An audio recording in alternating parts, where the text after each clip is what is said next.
But Dave, we're going to end the Rick and Johnny. Well, actually, should it be the Rick and Johnny or should it be the Rick and Davey podcast today? Because it's not Davey. Johnny, it's not Davey. The Rick and Davey. I don't know, Davey. I don't know, Davey. But the joke I want to make coming into this segment as we're going to talk about Spider-Man in the MCU is when it comes to Marvel and the Infinity War movie, I feel like us here at the Rick and Johnny podcast have just become the, hey, that's a character in it.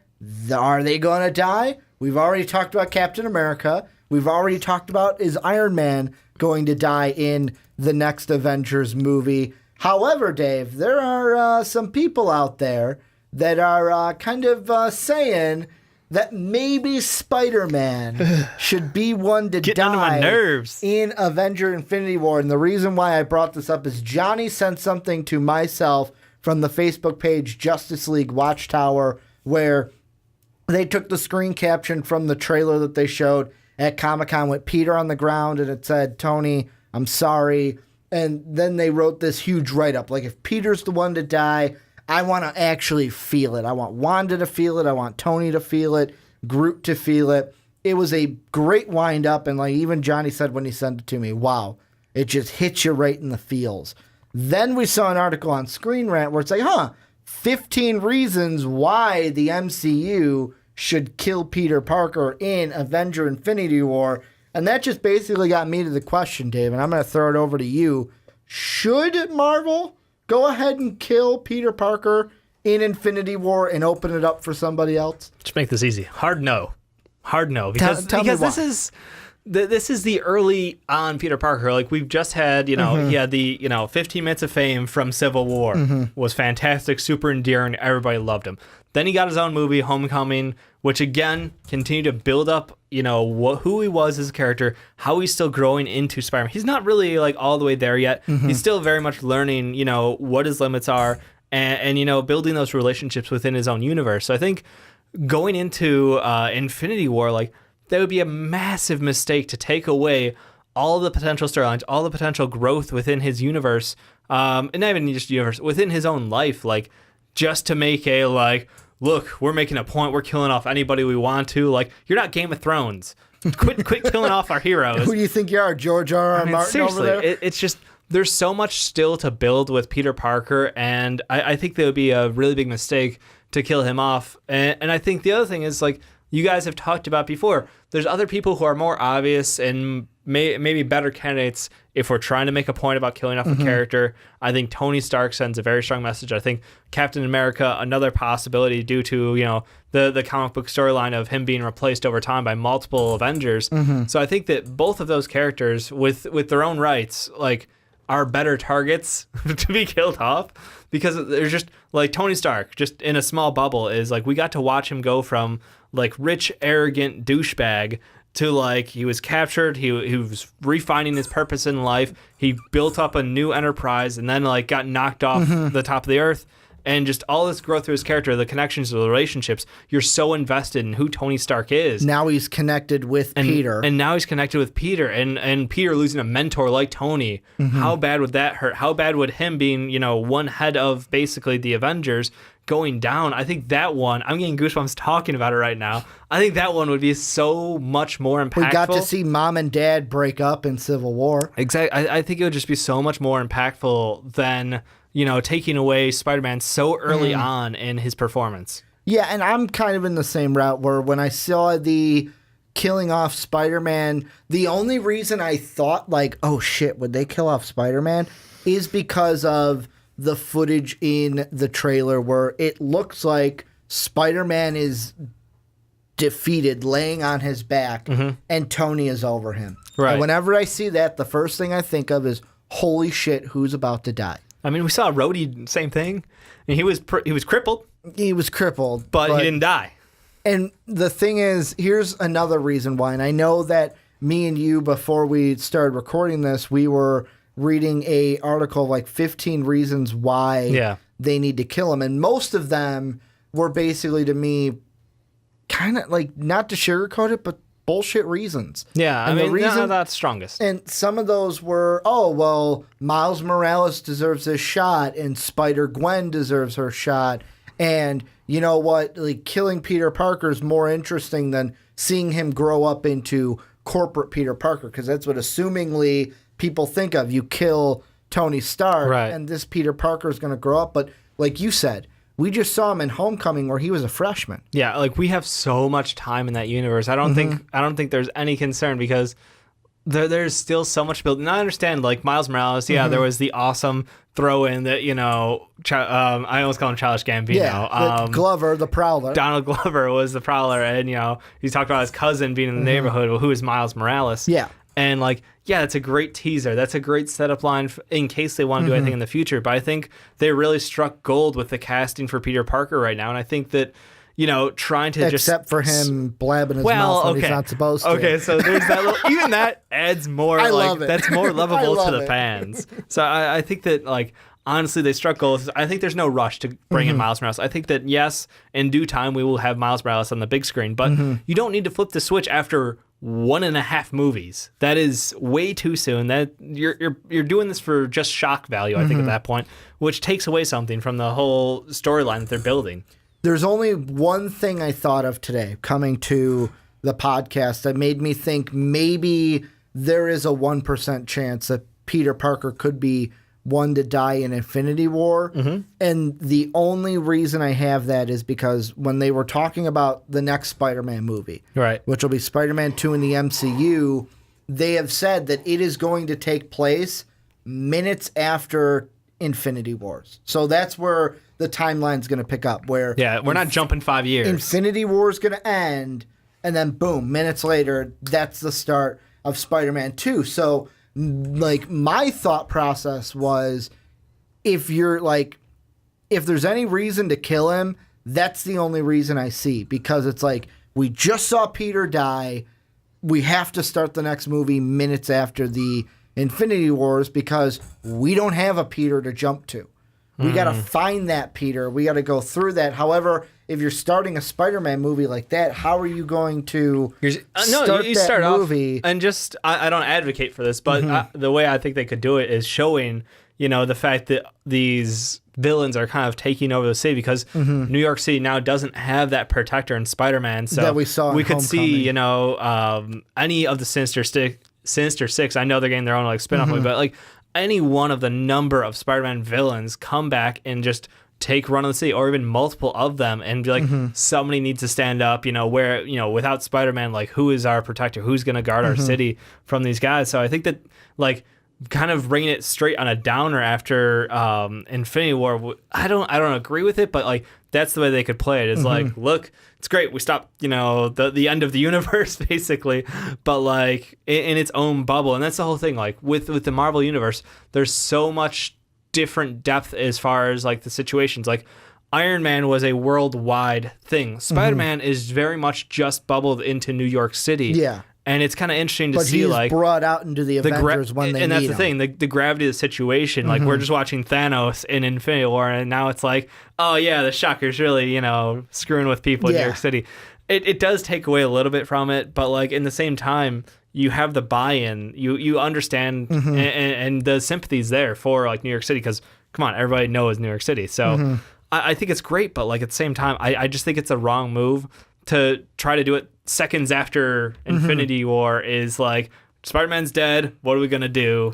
It just feels almost like a cop-out. Here's the thing, that the only thing of that top 15 that we looked at for the reasons why, there was only one reason I looked at, and I went, that's a viable reason. But it's not a viable reason just for Peter Parker.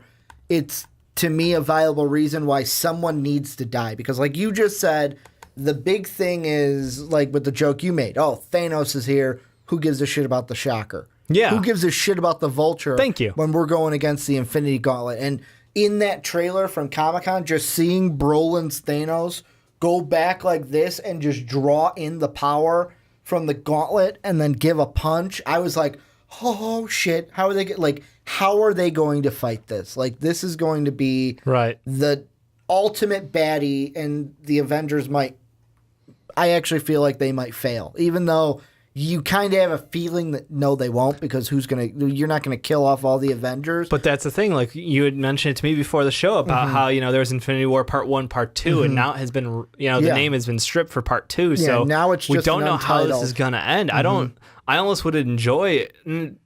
Okay, it's stupid because I don't think I would love it, but I think it would help sell it if it was kind of Where a you're cliffhanger ending. in shambles. Yeah, I think you need to see that struggle, and I think that's something that would be very interesting to see how that kind of turned from. I like that, because going back to the Spider-Man side of it, without killing him, you leave everything in shambles. It picks up minutes after Infinity Wars.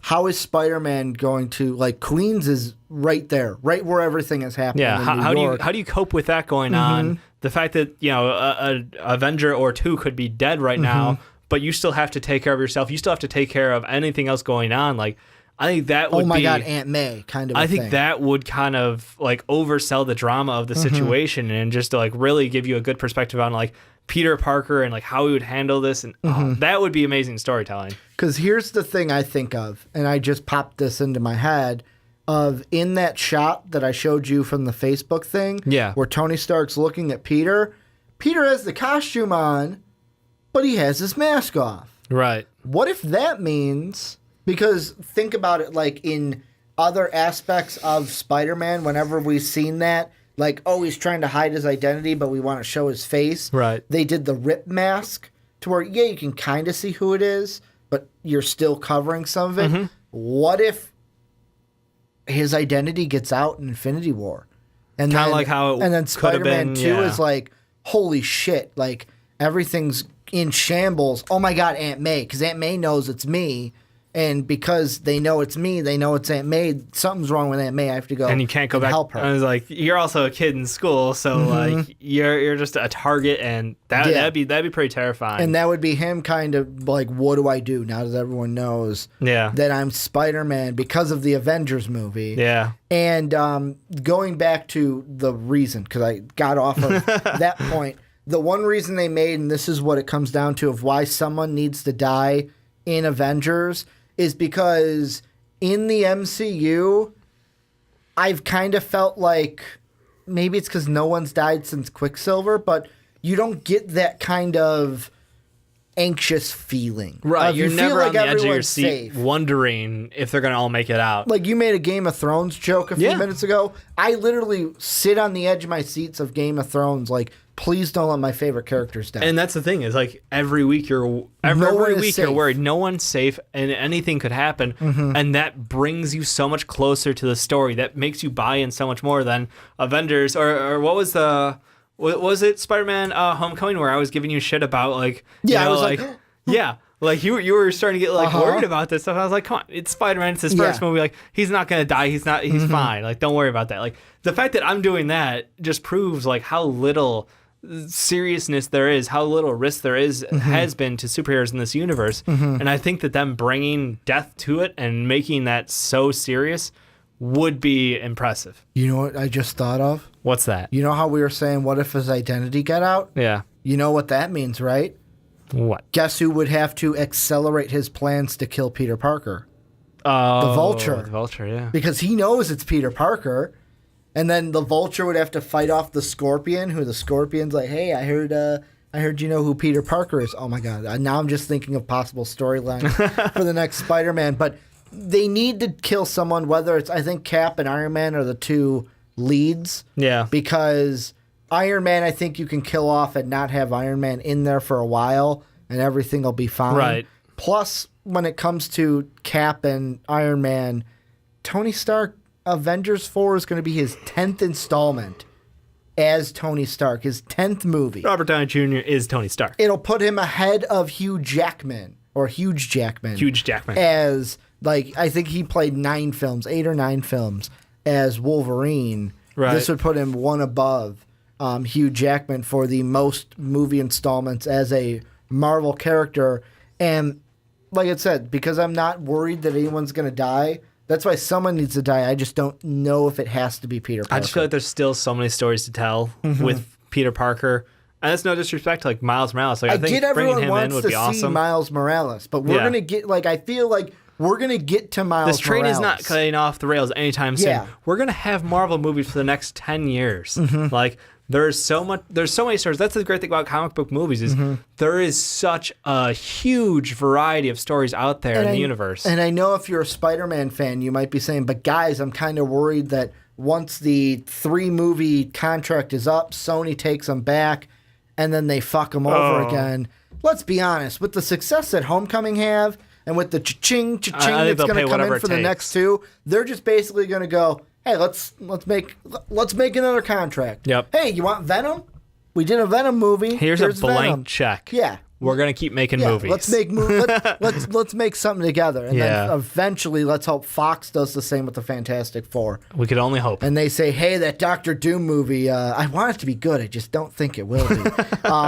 Hey, that thing was a flop again. Hey, let's work with you guys for Fantastic Four. Oh wait, you want Wolverine? Sure, I guess you can have Wolverine, and we can get him in the Avengers. Ooh. Could you imagine a recasted Wolverine for the MCU? That'd be interesting. Oh. That would be interesting, I mean, sir. some people would freak because it's not Hugh Jackman. It would be Hugh Jackman, but I think by that time we'd have enough time to settle we're talking like over. 2023. Yeah, we would have enough time to settle. We'd be well into our 30s, I want to say. Horrifying. I think we'd be well into our 30s. I would be in my we would be in our 30s. That would be almost mid 30s, which I'm sorry if you're 30 listening to this or watching this, but I like my youth right now. I really like my youth. But let's just turn the conversation on to you guys. Let us know down below. What do you guys think? Is Spidey going to die? Who's going to die? Why? Give me reasons why they would kill Spider-Man. Because I'm on the side, Dave's on the side. Don't kill Spider-Man. Yeah. It's plain and simple. Tom Holland was great. Why do you need to kill him? Give me reasons if you're on the other side for why they should kill Spider-Man in Avengers Infinity War. But that's going to do it for the Rick and Johnny podcast. Want to thank Dave for filling in. Welcome. For Johnny. Anytime. Hopefully Johnny's back next week. Hopefully everything's okay. If not, it's going to become the Rick and Dave podcast. No, let's not get ahead of ourselves here. Johnny's not here next week, but I'm assuming he will be back. We'll have our Game of Thrones. If that'll already be up by the time this goes up for you guys to listen to for Can't wait. For episode. I keep saying season. It's season 7, episode 3. Season 7, episode 3. I'm getting them all mixed up, but I want to thank you guys for the watching or listening, and as always, have a good day, everybody.